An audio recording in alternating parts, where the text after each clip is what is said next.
Bhojpuri superstar Dinesh Lal Yadav Nirahua और खूबसूरत अदाकाराओं में से एक आम्रपाली दुबे कुछ समय पहले ही कोरोना पॉजिटिव पाए गए थे।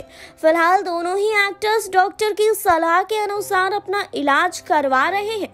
ऐसे में दिनेश लाल यादव ने आम्रपाली दुबे से दहेज मांग लिया है। एक्ट्रेस ने भी करारा जवाब दिया है। अब आप सोच रहे होंगे कि आखिर इन दोनों ने ये झगड़ा क्यों किया, क्यों आखिर निरहुआ ने आम्रपाली दुबे से दहेज मांग लिया। तो आपको बता दें कि ये महज एक गाना है। जी हाँ, गाने का नाम है लव दहेज और इस गाने ने काफी ज्यादा तहलका मचा दिया है इंटरनेट की दुनिया में। जी हाँ, इस गाने को यूट्यूब पर अब तक मिल गए हैं 9 लाख से ज्यादा व्यूज। जी हाँ, गाने में आम्रपाली दुबे काफी स्टाइलिश लग रही हैं, वहीं निरहुआ का लुक भी काफी निराला है। जी हाँ, ये गाना दिनेश और आम्रपाली ने मिलकर ही गाया है।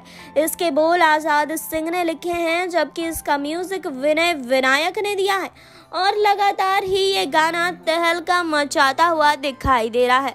आपको बता दें कि आम्रपाली और निरहुआ की जोड़ी हमेशा की तरह इस गाने में धमाकेदार लग रही है।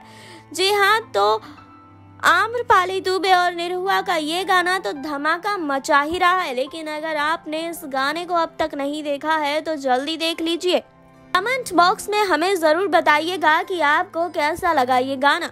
जुड़े रहिए हमारे साथ। नेक्स्ट 9 भोजपुरिया से सुरभि की रिपोर्ट।